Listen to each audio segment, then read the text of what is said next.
Вы, наверное, слышали про птицу гагарка. Сегодня будет информация про птицу гагарку. Это коренастая, крепко сложенная морская птица с размером ворон, широко распространенная в бореальных и низкоарктических водах Атлантики. Основная часть мировой популяции гнездится в Исландии. Оттуда колонии тянутся на восток через Северную Европу и северо-запад России.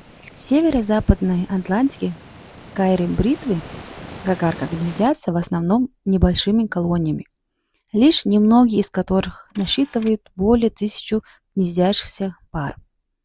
Они разбросаны от северо-западной Гренландии и Гудзонова пролива на юг через атлантические провинции Канады до штата Мэн. Центр североамериканского гнездового ареала находится в низкоарктических водах Южного Лабрадора и на нижнем северном берегу залива Святого Лаврентия. Поскольку в штате Мэн гнездится всего около 300 пар, эта птица относится к числу наименее многочисленных гнездящихся морских птиц в водах США. Большинство семей из североамериканских колоний зимуют южнее мест гнездования в свободных от льда прибрежных водах. Наибольшие скопления отмечаются на мелководьях внешней части залива Фанди и залива Мэн. Зимой вид регулярно встречается к югу до Лонг-Айленда, штат Нью-Йорк, и Нью-Джерси, редко до Виргинии. Отдельные случайные регистрации есть даже во Флориде.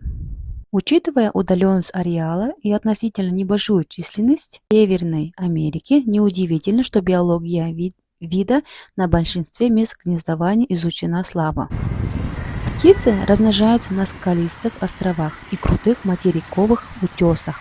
Большинство выбирают гнездовых места частично или полностью закрытые, часто в расщелинах среди валунов. Жизненная стратегия вида типична для морских птиц: социальная моногамия, прочная привязанность к партнеру и месту гнездования. Примерно 90% годовая выживаемость взрослых особей, отсроченное начало размножения в возрасте 4-5 лет, кладка из одного яйца. Сроки размножения зависят от океанографических условий. Откладка яиц начинается на 2-6 недель. Раньше в бореальных водах, по сравнению с низкоарктическими, насиживание длится в среднем 35 дней, а самец сопровождает птенца в море примерно через 18-20 дней после вылупления.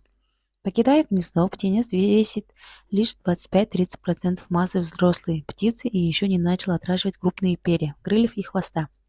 Такая необычная промежуточная стратегия развития характерна также только для обыкновенных и толстоклювой кайры, ближайших современных родственников разорбиль. Несмотря на экологические сходства, разорбиль, то есть гагарка, и кайры излучаются по ряду важных признаков, например, по особенностям гнездования, что делает их удобными объектами для сравнительных исследований. Это ныряющие птицы, использующие крылья для движения под водой и питающиеся главным образом стайной рыбой.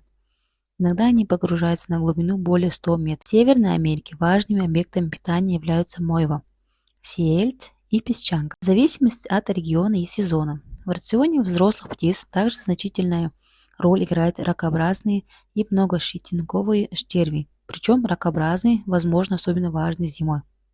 Птенцы получают 2-4 кормления в день, каждый из которых состоит из 1 до 8 рыб, которых взрослые птицы приносят в гнездо, держа поперек клюва. Разорбиль сильные и быстрые летуны, то есть гагарка. При этом удивительно маневренные и по сравнению с другими крупными представителями семейства чистяковых, лисицы, чайки и вороны являются важными хищниками, разорящими кладки и нападающими на птенцов. Из-за интенсивного преследования человеком ради яиц, мяса и перьев популяция разорбил к началу 20 века значительно сократились и местами полностью исчезли на большой части северо-западной Атлантики. Хотя с 1917 года в этом регионе вид в основном находится под охраной. Восстановление происходило медленно из-за продолжающегося незаконного сбора и случайных гибелей в ключевых районах. Однако, благодаря более строгому соблюдению правил и улучшению просветительных программ, за последние 20 лет численность в Северной Америке значительно выросла. Обнадеживающий признак, хотя долгосрочное благополучие вида остается под угрозой из-за серьезного антропогенного воздействия на экосистемы северо-западной Атлантики.